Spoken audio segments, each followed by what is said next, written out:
So I don't want folks to think the aging is about this great 50s, 60s. You look, there are folks in this epidemic that are well into their 80s. The oldest person I know was 92. Welcome everyone to Positive Voices. My name is Malachi Stewart. My pronoun preferences are he, his, him. And I'm Leah Henry, and my pronouns are she and her. And we are really excited and honored to have two guests with us. Our first guest is Linda Scruggs. She's an advocate, speaker, very well known, very well seasoned in the game of speaking for HIV. Introduce yourself for us. So good morning and thank you, Linda H. Scruggs. My pronouns are she and her. I am a woman diagnosed with HIV here in the Washington metropolitan area. I love to tell folks, actually, I live in District Heights, Maryland. And I also am the co-executive director to Ribbon, which is a national HIV/AIDS chronic disease management education system. Awesome. I told you, she got the sauce. I was going to say, she forgot to say fabulous, okay? Do you see the diamonds drip down, okay? Period. I am my mother's daughter. Period. Love to see Period. it. Legacy. And I also want to introduce a colleague of mine, someone I definitely respect in the game. Ken Pettigrew, will you tell people a little bit about yourself? Sure. Good morning. My name is Ken Pettigrew. I am from Chicago, but I've been in D.C. for about 30 years. So I will say that I'm a Washingtonian, whether they let me have it or not. I've been living with HIV since the beginning of the century. The beginning of 2000. It feels like a long time. The century, right? A long time. My pronouns, I like to say I'm available to all. You can call me whatever, as long as you respect me. Period. Okay, I'd love to see it. Well, listen, today's episode is about aging and HIV, and you all are advocates in your own right, and we wanted to hear from you because I think there's a conversation, the tides are turning and information is constantly being downloaded, and we thought that it was perfect to have you two on today to talk about it. So we like to ask our guests living with HIV, what are their stories? What was that diagnosis day like? And especially because this episode is aging with HIV, talk about some of the parallels between, what a diagnosis would look like when you were diagnosed versus today. We'll start with you, Linda. So I think, wow, that's interesting. So I was 25 years old and I was pregnant when I was actually diagnosed. I was 13 weeks pregnant. And I had left D.C. To start a new life. I think I was about 3 years in drug recovery. So I think I'm like 33, 34 years in drug recovery. So I went to Baltimore to start a new space and had a wonderful partner at that time. And was pregnant. And I went and did what women do. I went to prenatal care, and a part of my prenatal care was an HIV test. And I was very surprised when they contacted me to come back to the clinic and share with me that I had tested positive for HIV. But I was also real mad because at the time, I didn't have health care. So I was in the other clinic. Right. So I was in the other clinic that happens when you don't have health care. And I remember doing this sexual health history, telling them all my secrets because I was one that was taught, when the doctor asks, you tell them. So I told them about the 2 rapes. I told them about molestation. I told them about some of the things that I had with men's space. And I remember what's different now. The person who tested me was this wonderful little Black woman named Jackie Hamilton. And she was so wonderful. I took the test. Right. But when it came time for my diagnosis, these 3 white men walked in the room and Jackie had to sit on a stool as the tester behind them, and they shared the diagnosis. And I remember who are these white guys, first of all, right? And why am I on this little stool? And I'm at that time, I'm 250 pounds on this little stool, and you're giving me the worst news in the world. And the person who shared why I should consider this was sitting in the corner behind you. And so what's different now is that the community advocated. So Jackie don't sit in the corner anymore. She's the person who engages you. Yeah. And she's the person who gives you the tools on how to manage. It was the day before Thanksgiving. And what these 3 white biased doctors had for me was the option of an abortion that day. Right? So that's very different. Wow. The stigma around women, and I'll be real around Black women living with HIV and having babies was very prominent in 1990. So the difference, again, that's not the option, for you in this sense. So that's some of the paradigm shift that have come along both with work, with learning, but also in the partnership of government, health systems, and the community advocates itself. So like to me, I love telling that's the paradigm shift of having that experience. I can't talk to what the experience is of a woman diagnosed today. I said this in a call last night because I don't know if her experience is any different because it's not about treatment. It's not about access to care at that moment where we're not giving people life sentences, where literally I was told that within 3 years, if I choose to have this baby, we both will be dead. That's a death sentence. We don't have to say that anymore. We don't say that. But I still don't know if her experience of hearing those words are any different. I think we haven't, as a nation, as a global nation, haven't really addressed how do we look at HIV as a chronic disease, a blood-based disease that happens. So I'll stop there. That's really like my initial diagnosis. When I look at today, I think any woman, any man, any non-binary, anyone who receives that diagnosis, the trauma, I don't care how they show up. I don't care if they're sex workers. I don't care if they've had 10,000 sex partners or if they were like me trying to figure out how to do it on a chandelier. I don't know. That doesn't matter how you did it, but it's not the words that you're prepared for in life. Wow. Yeah, that's incredible. There's so many things I want to touch on, but I want to talk to Ken and let him answer the question as well. It's not funny, but when you asked, like, do you remember when we first diagnosed? And I immediately went dark. It was a dark space, and it's a space that I found myself not going back to. And I don't know if that I haven't completely healed, but it's whenever someone asks me, I just immediately go back and I remember that dark space. I remember the isolation.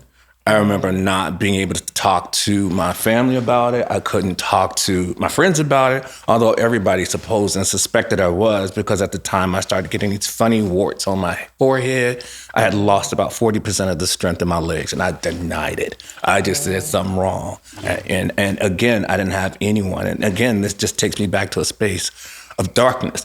And I think to your point, I don't think that has changed for folks in getting a diagnosis. Although there's medication, that darkness, that isolation, the inability to still tell a parent about your HIV status. And I have heard of particularly young folks who still can't tell their families about their HIV status, still hiding medication. So although things in medication has changed, I do believe that darkness still exists for a lot of folks. There's a hope at the end of that, but the darkness is real. And I'm not sure, you said trauma is trauma, and trauma doesn't go away simply because time passes. I will say that work, advocating is a healing, and is a great way to heal, is to immerse yourself in it rather than to deny it. And I think that's why I am where I am today, because I say I'm going to heal through this. I want to be able to wear a button that says, hi, I'm gay, and I'm HIV positive, and I'm bald head. So all the and I can honestly say I feel that way now. I feel that way now. Yeah. Yeah. That is powerful and a lot for me to digest, especially because we talked about in other episodes, even when we're tackling the subject of living with HIV. And I said, and kind of just said it off the cuff, I didn't even realize how true it was, but like I felt really failed in that moment of diagnosis. I felt by myself. I wasn't given the resources. I wasn't given an example. I mean, just what a peer program would have meant, what seeing someone like you two would have meant, thriving and living, and just the energy of like, yes, I'm here, I look good, I'm laid, and this is what it looks like to survive a long time. Going back to, for me, it would be 14 years ago, that 2008 diagnosis for myself. If I had been in the room with you, if you had been the tester and counselor, what would you have said to me? That's good. Wow, that's deep. So I'll tell you, I always intentionally never was a tester. So I think my Ken share was, I think when you understand and you figure out your purpose and you figure out you're getting ready to enter into this space, my entry into HIV was a women's health advocate. I decided I wanted to help women make conscious decisions about having babies. And I was hired as one of the first peers ever at Johns Hopkins because that was my mission, that women should have choice. Right, like that's no pun intended. Like, right. That women should have choice. And I didn't want to be a tester. I don't think giving someone an HIV diagnosis is bad news. I think because of my pregnancy, I didn't have a fair time to process my diagnosis. I went into mother mode. I went into survivor mode. I'm a woman who had abortion before my son. And I had decided that wasn't for me. I didn't want to ever do it again. So I went into a protector mode. So, but training testers, I've always said to them, the one thing I don't like what testers do is when they test someone positive, they tell them you don't have to tell anybody. I think that's projecting stigma from the very beginning. If I was the one testing you, I would have said to you, who can you bring back with you so we can talk about this journey and how to process it? Helping me identify Helping you identify, is there someone, and taking you through that process to debunk stigma from the very beginning. I think what I've heard from, unfortunately, my work have given me the opportunity to be in front of thousands of people living with an HIV diagnosis. And often we as a provider add and validate the stigma by offering a secret, by offering. And when you think about many of our experiences, I know for me, I didn't have room for another secret. I already told you some of the things that happened. I didn't have room for another secret. So HIV, I literally went home that evening and told my partner.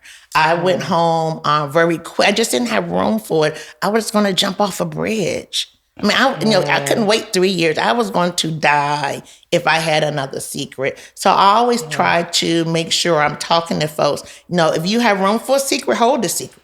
But if you don't have room, we have to give people options, how to connect. Recently, and I'll pass it, I got a text from a woman who lives in Miami who had a friend in Texas and said, my friend was diagnosed today. Can you get on a 7:00 Zoom?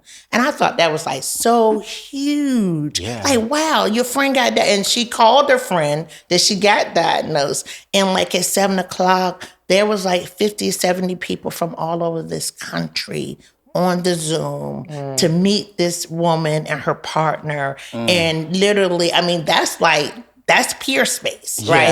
And there's nothing any academia space can't touch the fact that when I show up and I hug you, and I don't know the shoes that you're sitting in, but I know some of that pain. That pain, that hurt, and you can't describe it. It's like, I don't know if you ever, you just like, if there's this piercing, that for many of us, we have an experience of that kind of piercing space that we don't know what that pain is about.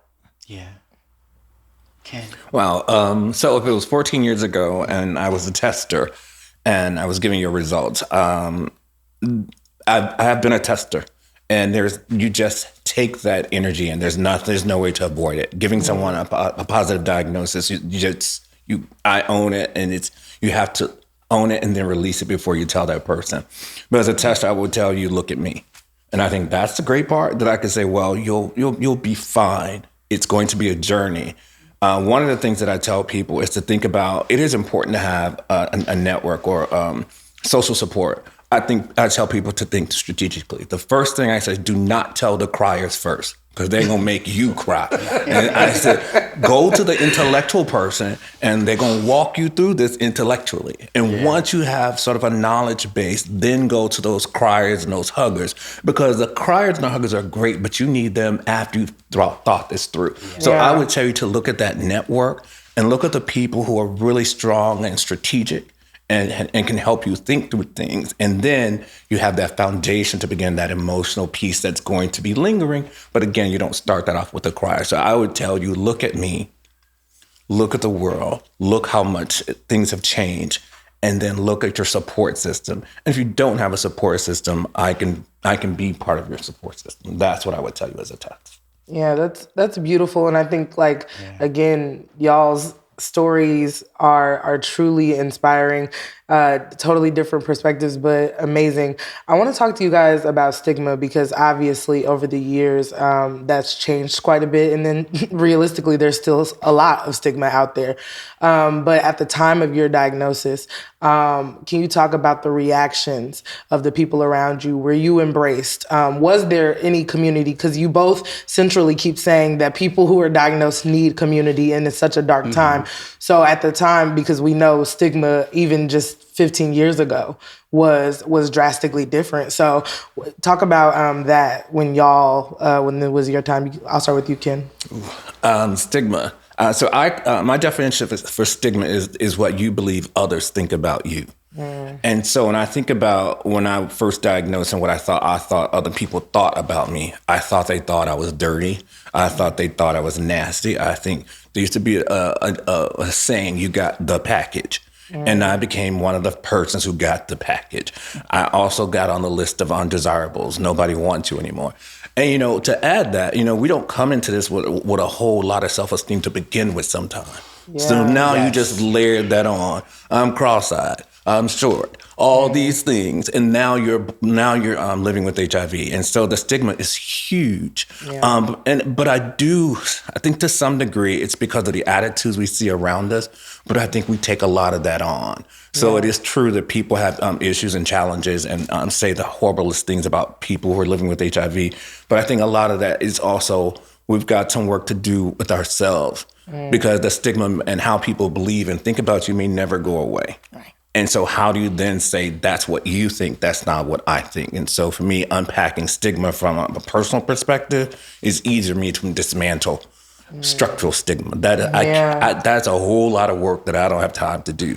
But I do have time to work on myself. So I just encourage people, when you're thinking about what you think people think about them, ask yourself, what do you think about you? And that doesn't dismantle stigma and how people might treat you, but it gives you a space or a place to start from, if that makes sense. I think that, so the word stigma, I'm like, it's just it itself is an ugly word. And I think, I kind of believe, so I'm a Christian, and I kind of believe I was created different. Like, there was a mold that wasn't even formed when I was created. And again, I think because I didn't have room for the secret, I didn't have room for stigma. I had already addressed stigma in my life. I was fat, I was Black, I was a woman, I wasn't well educated. I graduated high school like on the skin of my mother's teeth. Like not even on the skin of my teeth, right? On the skin of my mother's teeth. Like, you got to go through high school. And fighting a lot of other things in life. So HIV, again, was that other thing.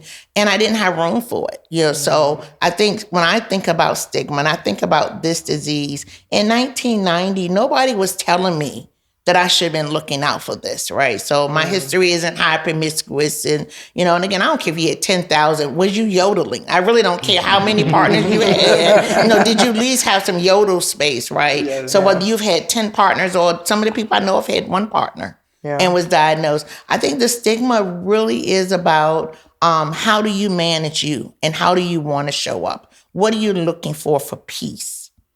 It costs me more to worry about what other people are thinking than worry about, like, I need to survive. So I think, unfortunately, I think there are many other individuals, and particularly I work with a lot of women. A lot of women don't show up in that space, right? I think that, if I can be honest, I'm real good at just telling the truth. Before my diagnosis, I was one of those families that talked about the gay guys. I was one of those families that talked about homophobia space and about AIDS and how AIDS was what was God doing, right? Yeah. So my stigma had to be addressed with me coming to my own atonement of ignorance. That's good. Right? Yeah. So I'll be real clear. I was diagnosed in 1990, right? When gay men were dying in the droves, right? I have funeral home family members, right? Talking about charging them more because they had, I have to be true with self and how I show up, right? Yeah. So me coming to that atonement that I was part of the harm of dressing stigma, right? So I had to go through that about me. And what I even found now is when I think about that person who's being diagnosed today, and I actually had a woman in a training once. She was like, "Miss Scruggs, this is all great and I want to do it, but I can't do this." And she started squirting tears, right? I never seen tears squirt out. And she said, "I'm stigma." And I'm like, "What? Like, how are you stigma?" And she talked about, and this was 2012, and she talked about on Facebook blasting somebody else's mother who had AIDS. She talked about utilizing social media and her friends literally taking flyers and putting it in the apartment complex that this girl mom had AIDS. And now she's been diagnosed with HIV. Right. So she's like, "I want to do this, but I can't. I'm stigma."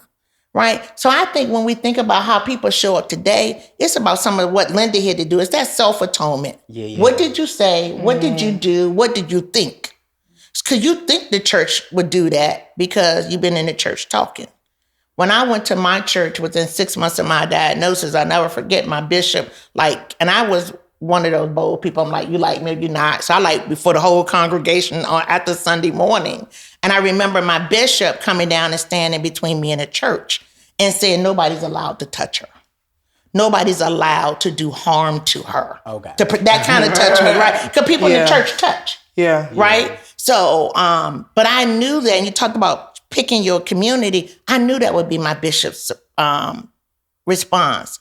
That same day, 3 other people came to me, and one of them had their son dying in their living room, but they had never went to the church, right? The same thing, we have to look at how do we show up in the stigma conversation. So whether you're living in the South and there's a different level of systematic oppression that goes along with someone who's living in Birmingham. If you're living in the DMV, that same oppression doesn't exist unless you're part of the existence of it. So how do you break your chains to break other people's chains? Because we have to make the decision to live. And if you can live in a secret, go ahead. I'm okay with folks that doing that. I'm okay with folks that do that, but I want people to own their part of stigma because that's a part of the healing process.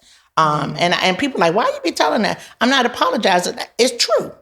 For 8 years, I was part of the process. But when HIV knocks on your door, it does create a different paradigm shift of your mindset. You have to invite yourself to say, oh, you know what? I made a mistake. I was ignorant. I didn't have the knowledge that I had. I wasn't part of the LGBT community. For real. But knowledge is power. Schoolhouse Rock, we're talking about aging. Knowledge is power. Now I know, and now we are exposed to. But there's a piece of stigma that we have to, and I know people don't like when I say it, and somebody gonna tweet and email me. I'm on Facebook, all of it. I can handle it. But many of us own piece of what we're afraid of. Yeah. I have to ask there, because you talked about owning the part of stigma that you perpetuated, and same, right? Same, definitely can relate to that. But I have to ask you this because something people don't really know is that when I worked as a retention and adherence specialist, people think because I worked at places that are high profile that most of your clientele is gay men. And it's not true. Actually, my program had a very heavy program. I carried probably like 90% of the population. Over 80% were Black women, all of whom had found out that their diagnosis had came at the time that they were pregnant. So they found out while they were pregnant, they were diagnosed. My question for you is, because I noticed a reoccurring theme, right? Just anecdotally, that people, they were really, really struggling with adherence. Probably some of the worst adherence I've seen. Some of these people had been diagnosed literally in the 80s, and they were just now getting to undetectable, but it's because anecdotally, I just see that we created a space for them. And there was a space for them to really face their own stigma. Like, okay, yes, when you go to the cookout, they're not eating your food, but what do you feel about you? And when I hear you say that you had to face yourself, how important was that in adherence for you? How important that was in taking your medication? Did that change the game for you in being able to take care of yourself? Now, I was the worst adherent person in the world. I'm so virally restricted in all of the, so a lot of good treatment I can't get because I didn't know how to, and this is adherence, I didn't know how to be in a relationship. Okay. I didn't know how to be in a healthy relationship. And adherence to me meant a long-term commitment. So, I use a lot of parables in my own space. Yeah. So I didn't know what long-term commitment looked like. And when you're diagnosed with HIV, everything is forever. Mm-hmm. What is forever when they already told you don't have a forever? Mm-hmm. Right. So it's learning this other space. Right. And I think, so I'll be Black for a minute. Right. Many of us, who live in DC, it's the running course. We came from South Carolina. We came into the DC space. Some of us was here. We got here. Right. But many of us didn't have access to care. We didn't have access to treatment. I can go boil some lemongrass. Right. I can go get some herbs. I can pray. I can do a lot of things, but I don't want to take these pills. Right. And when I was first diagnosed, people was taking 30, 40, 60 pills a day. Mm. And you're talking about a relationship?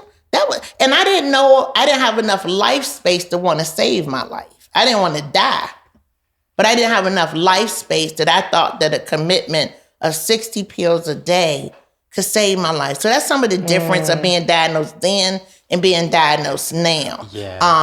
But that's great. We had to go through that to get to this where we are now. So I think that for many of us, many Black people, the relationship with healthcare was different. Yeah. And again, who we was walking into healthcare with were people who had not been good to us. It was people who had not taken good care of us. Yeah. It were people who had belittled us or didn't speak to us, talked at us. There was a lot wrong with healthcare. And even in the AIDS service community, that service system was built for white, gay men, and Black and brown people started showing up and changing the paradigm. And they're like, well, wait a minute, we don't know how to do this. So, I mean, I think that's some of the battle wounds of being long-term survivors.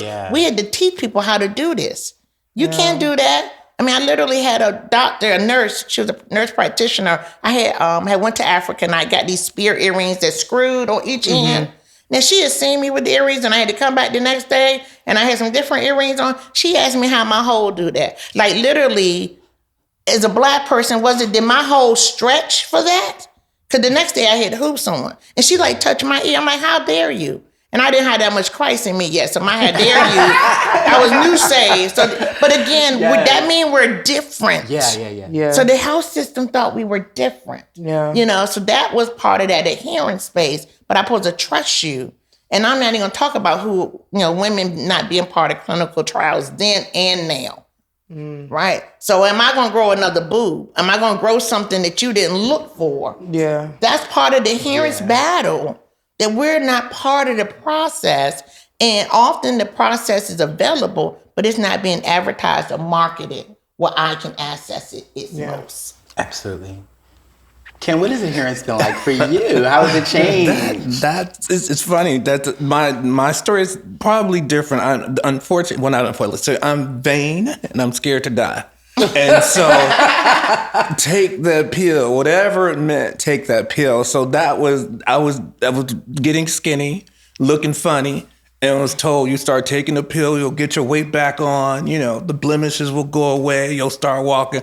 Oh, heck yeah, I'm taking that pill. So it wasn't for health reasons. I'll be honest. It was for health, but it was for just looking better because I was looking a mess. And so it was very easy to take that pill. Over time, it's funny, I had this conversation with somebody yesterday, and this is the difference, I think, between like living with HIV for a long time. Taking that pill every day is a testament now of my love for myself. Yeah. And somebody said, well, why not get the injectable? And I think that works for people. But every day when I wake up, it's right there in my drawer. And it's like, I love you. And that's what adherence means to me. So now it has an emotional connection and it has a physical connection. And my experience with doctors was, I was so blessed. And I also think I helped me with adherence. I came across a company, name drop, helping us save my life. It was a support group. And they told you when you go to the doctor, act like you one of them. You go in there with a pad and you ask as many questions as you need to. You tell them, I need 5 more minutes of your time. And I remember the first time my doctor said, you sure have a lot of questions. I said, I do. And I should. And so I think that for some folks, unfortunately, did not have that support and don't know how to talk to doctors and don't know their rights. And I think that's how we have to help people. Again, I'm about helping people, not the system. I think the system is so whacked, it's ridiculous. I'm sorry, it's not that whacked, but it's whacked. But I'm saying, I think we need to help people go into a doctor's office and say, I want my 25 minutes. Yeah. And I need you to sit down and not look like you're getting ready to go into the next room with the patient. That helps adherence. When people feel empowered, that they're in control of their life, whether it's for physical reasons or healthy reasons. I think we have to do a better job of telling folks it's your right to get good medical attention, and it's your right to ask that doctor, whether he looks like you or not, to get what you deserve. Yeah. So I think that's what we can do these days in terms of adherence. It's like, we got to teach folks, you deserve this. You deserve a lot better.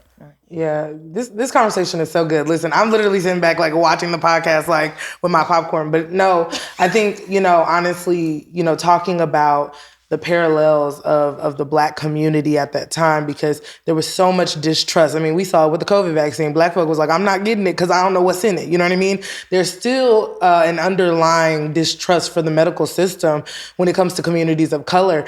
And, you know, I don't think people even really think about, you know, in the 90s or in the 80s, the extreme distrust that you have to have for people to be telling you have a death sentence. And then on top of that, but take this pill and trust me. Right. So I think that's a beautiful point.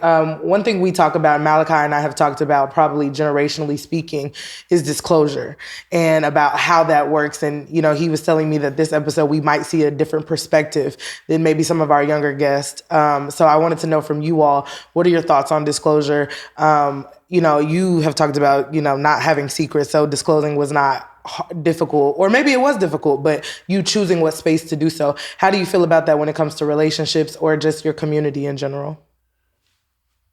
No? All right. So disclosure, I mean, I don't want to act like it doesn't exist in my life to challenge a disclosure, because I was just recent in Dubai, right? And I was doing some work in Dubai, and I'm around a room full of clinicians, and I chose not to disclose.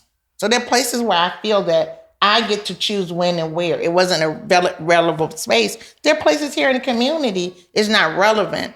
Disclosure is my gift.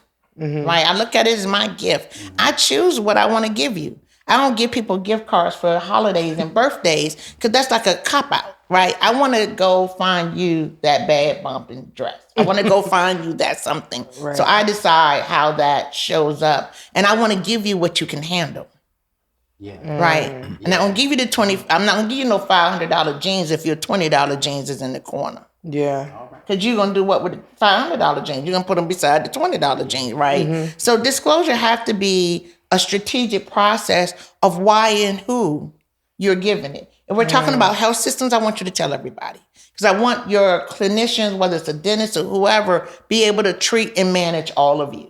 If you're in a relationship, and women hate that I say this, most women don't agree with me. You know, so I was dating. I have a wonderful husband. I had a practice husband, you know, so in between the two, because when I was diagnosed, we got married. You know, it didn't last because of issues of disclosure, right? The stigma of he was fine, but he was worried about who else would find out. So I had like this window period of dating, and I love dating. I think all women, I don't know about the rest of folks, I think all women should love dating, right? It's not always a free meal, but it's always fun.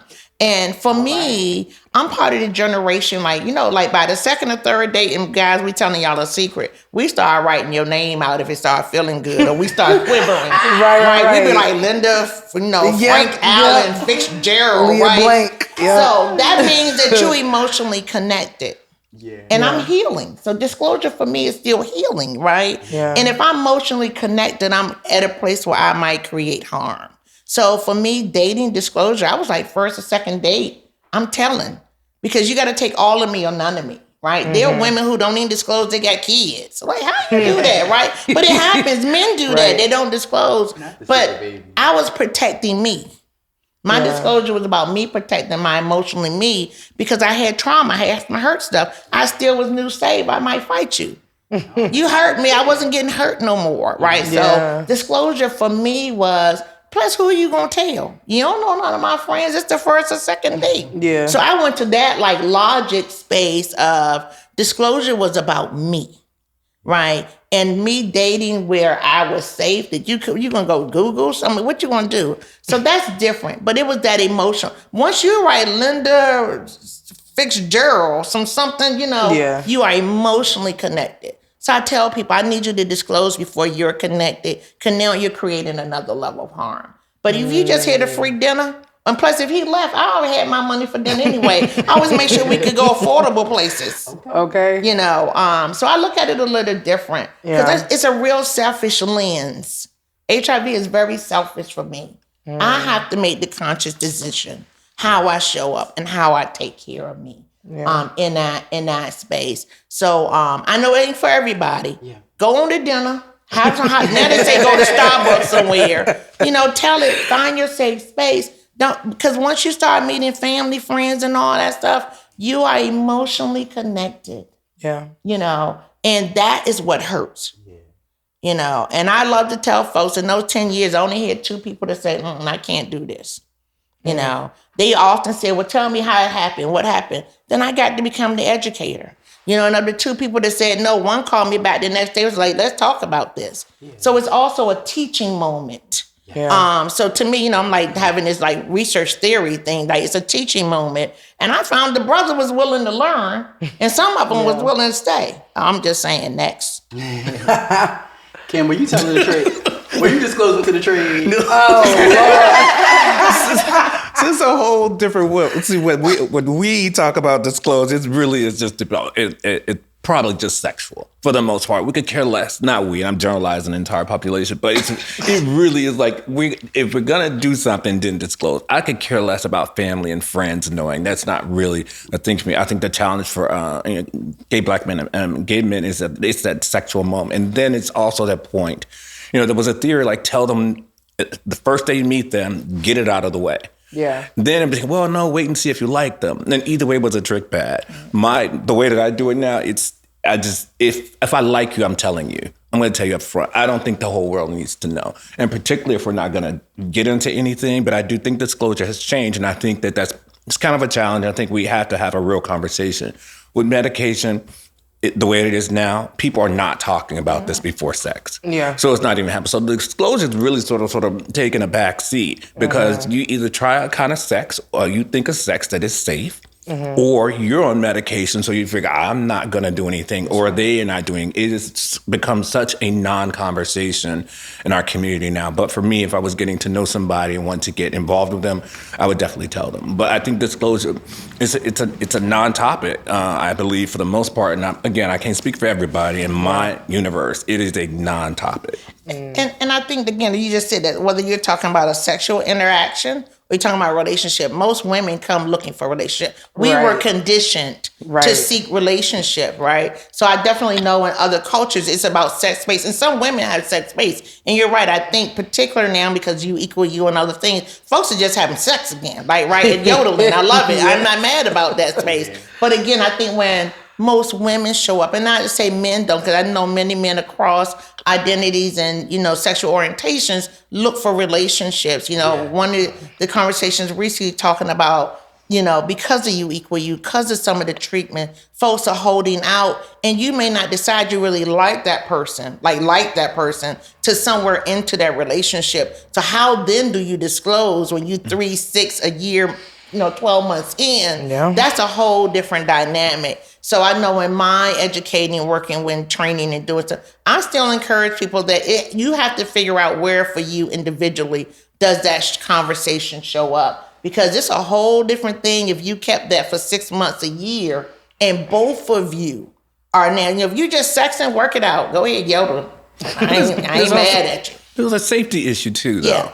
And you can't tell everybody on the street, and even a date, you have to be careful because you never know. They could pop off, shoot you. You just don't know. So we always used to talk about that. Be careful even when you are disclosing. Make sure you're in a safe space. You're not at somebody's house. You can get home if you have to. You have a plan. So you got to have a plan if you're gonna disclose. Yeah, I think my safety plan for it has always been to, and I'm probably most like you, Miss Linda. Just like you in the sense that like it's on my profile. It's out there. It's the first you gonna see it.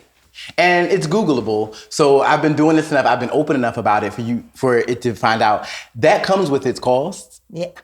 It comes with its costs up front, but it has given me safety long term because you can't say you didn't know. If you didn't know, you ain't read, baby. Now I'm not going to tell you again. It's on the profile. So if you ain't read these good words, and literally, honestly, for those who have seen me on Jacked and Grindr, it is literally all that's there. That's all I have to say. Is this because I want to make sure that's communicated clearly. But I don't disagree with the voice of this generation that I'm hearing say, that's not your business.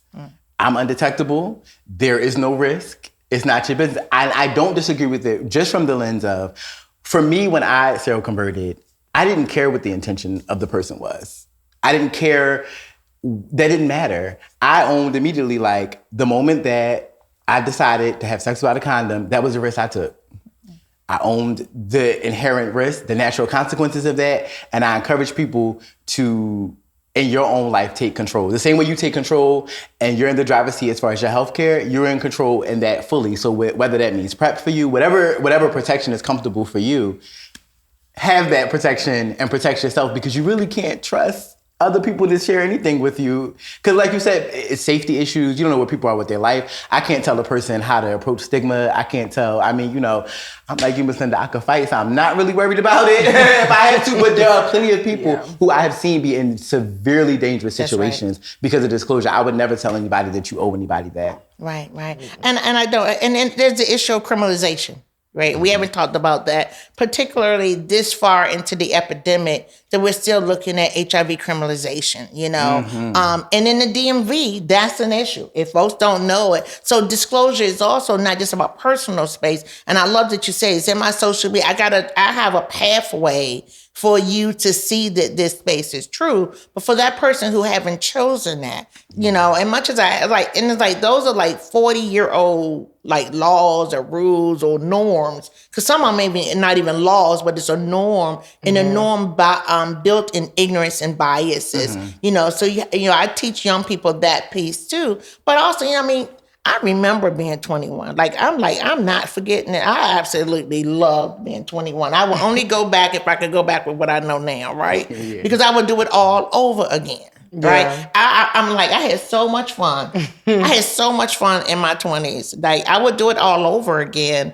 So I love telling young people, like, do it, but take these tools that this 57-year-old has for you. I teach my sons, I have sons, my son who was born when I was pregnant, Isaiah, he's not positive. He's 32 years old now. I taught my boys, like, what condom use is. I taught my boys how to use the condom, right? He'll go to practice, right? And do it in the morning when you get up, because you're 16 and I know what happens in the morning, right? So being the educators of what HIV is and how it looks like goes with aging. We're legends. We are here. We survive. So there's an ownership of aging that we're teaching, but there also is a learning space even in our own health. Like, I know the old HIV I'm looking at now as I'm aging, right? Like, where are the comorbidities? What are those other things that are happening? And, for some of us, we're baby boomers twice over, in the HIV epidemic, because over 50% of cases now are people over 50, right? We're aging and we're thriving, but we're entering a place of HIV where we've never had this many people living with HIV. What does our health systems need to do to prepare for us? What do I need to know? We've been such in this HIV lens. How do we take away that HIV lens and look at a broader aging space? That, some of these other health conditions are going to start overtaking what HIV is, because we do have such good treatment available to us now. What's going to show up, I have a husband, we're talking about, male health care. When you're talking about Black men in HIV and you talk about Black heterosexual men in HIV, healthcare system is not set up for them. The healthcare system is not set up for us aging and entering new health systems or health clinics where the AIDS service organizations have been very comfortable, very warming to us. But if I come up with a cancer, the cancer center ain't ready for me. You Black and you got AIDS and you want some what? Stop playing. So there's some other conversations that we have to have. Even now, we're going to have to teach new systems how to be prepared for us and those after us. People have been aging with HIV since the epidemic, but this is the largest cohort, so to say, that there ever was. And I'm glad to say that they ever will be, right? But that's hitting us as well. Absolutely. And we're glad to see it. We're glad that this is a large cohort of people who are living. It leads me to my final question, because even as we're seeing, like, medication, some aging so long that they're realizing, like, oh, wait, this causes long-term bone density. We've never had a generation live long enough to notice that the medication had bone density issues. And we're seeing so many changes in formularies. As people who've, kind of are the OGs, what effects have you noticed, if any, like on your body, long-term, after taking medication for so long? Like, has there been changes to your body? Have you noticed effects? I think my bones are, I wake up in the morning and it hurts. If I had to get out of the bed running, I couldn't do it. Okay. I do a slow thing to the restroom every morning. It takes me like 5 minutes to get there. But I think what's interesting is we don't know what would have happened without it. my bones could have been in this shape. And turning 60, regardless of, I think that's the challenge is there's no real comparison because everybody's body is different. I do get concerned as I get older that some of those challenges will probably happen. But for now, I would say the only thing that in terms of like medication, I think that my weight, gut. Yes. We used to call it the medication gut. Yeah. Yes. I just had mine chopped off. I just had it taken away. That's the only thing I can say to do about that. But no, I think that's you do worry about your body doesn't look. It looks different, and that's the best way I can describe it. Like it doesn't like the stomach is not the stomach of But yeah, so that's what I say about the medication. I think it just changes folks differently. And to your point, we just don't know, and it's going to be different for every person. Yeah, and so we have to be available for that. We're not available for that, and I don't even know if people are thinking. And, for ourselves, like, what should I be doing? Are you talking to your doctor about that? Like, what else could I be doing? Yeah. We've been looking at my HIV for the last 15, 20 years, but now we should be having other conversations, prostate cancer, colon cancer. But I also think that goes back to, particularly for Black men, you're going to wait till they fall off because the HIV is under control. You're like, I don't have the bandwidth to even think about that. So how do we encourage people to start thinking about those other conditions that could come along and be proactive so that you're not waiting until they fall off? And I think that's something we really need to be aware of. Yeah. So I shamelessly plug our organization. So Ribbon, we actually have a grant right now. We are Rock for Aging is national technical assisting for persons aging over 50. And we're looking at that, right? So we're looking at the research tells us that we're aging probably 10 years of our age. So at 57, I probably do feel like the 67-year-old at times when I'm looking at the questions I should be asking at 57, I need to be talking to my older sisters and family members. And what questions are you asking at 67? So research have already shown us that we age faster, accelerated. So what are those questions that we need to be asking? Again, that list, how do treatment and what other comorbidities we have? HIV is good. Right. So for most of us, not all of us, many of us, in particular, those of us that have been aging with HIV, not all of us are viral suppressed. Right. Viral suppression isn't the outcome of good HIV health. That's not the end point of that space. But how do we intersect with these other things? Arthritis, right? So I don't have them on now, those 3 and 4 inch heels, stilettos. Like, how does that show up? Because I took off an ankle brace to put these boots on, right? Is that about bone density? What are those things about? Yeah. So we do have to look at, and we at our organization, we are looking at very much like how do other comorbidities. Research tells us by 2030, everybody over 50 living with HIV probably would have another second comorbidity or some other chronic management disease that they're looking at. Again, how do we manage that? If HIV is okay, how do we prepare for that something else? When many of our population, we think about, so I call them the elders, the old white gay guys, and I can say that because they know I call them that, right? They're in their 60s, 70s, and 80s. That's a very different lens for me at 57. When we're thinking about frailty, right? When we're thinking about cognitivity. So I don't want folks to think the aging is about this great 50s, 60s. You look, there are folks in this epidemic that are well into their 80s. The oldest person I know is 92. So we've been aging and how HIV shows up there. We have to be aware of, and we have to keep our lens open. And how do we manage that? How do we manage that well space? People are being diagnosed late into their 50s already. And how does that show up? Folks entering into this journey later in their life and may have other chronic disease. When you look at the frailty of our community, people with walkers, people with the little scooters in their 40s, 50s, how much of that may be related to HIV cognitive long-term care or treatment? We don't know yet. There's a lot of work to be done. Yeah, there is a lot of work to be done, and I think you said it beautifully. Aging and thriving is what you all are doing. So we want to thank you so much for coming in today. Let people know where they can follow you, find you, if they need community, reach out to you. Linda, we'll start with you. Wow. So definitely our website is ribbon3.org. I'm on Facebook. I think I'm Linda H. Scruggs on Facebook. I am LH Scruggs on Twitter and Instagram, all that kind of stuff. I may or may not respond to you, but you can Google me and I'll take phone calls. I'm old school. I almost want to say, 202-299-7832. I'm going to respond. I'm okay with that. We want, as Kevin Keith says, we want to connect you with who needs to be connected. So yeah, you can call me, text me, Google it. We're going to respond. Rock for Aging. We want to connect with the aging community to connect you to the tools that you need to fully thrive and thrive well with HIV. Ken? I'm old school. I don't have all those. All I have is Facebook.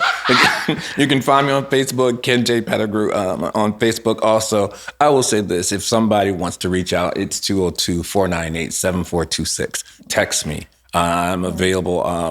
There's so much grace in aging with HIV, and I think we owe something back to the community to be in this space, and so that's why I would just contact me. But I do work for Health HIV. You can reach me there, ken@healthhiv.org, around education, as we've been talking about a lot today. So feel free to reach out. Yeah, great. It's great hanging out with you guys. Yeah, thank you both. Well, thank you guys so much. And listen, we are wrapping up this episode, but we do have a website, Malachi. Come on, let's see if you got it, because I don't. DCNshiv.org/podcast. And use our hashtag Positive Voices. We want to hear from you. We want to know what you're thinking. If you love our guests like we did today, make sure that you guys use the hashtag so we know what you want to hear. And shout out to our guest. Listen, we are about to get up out of here, but we will talk to you next time on Positive Voices. Bye. Positive Voices is produced by Chris and Tiana. Our production team is led by C3 Creative Agency.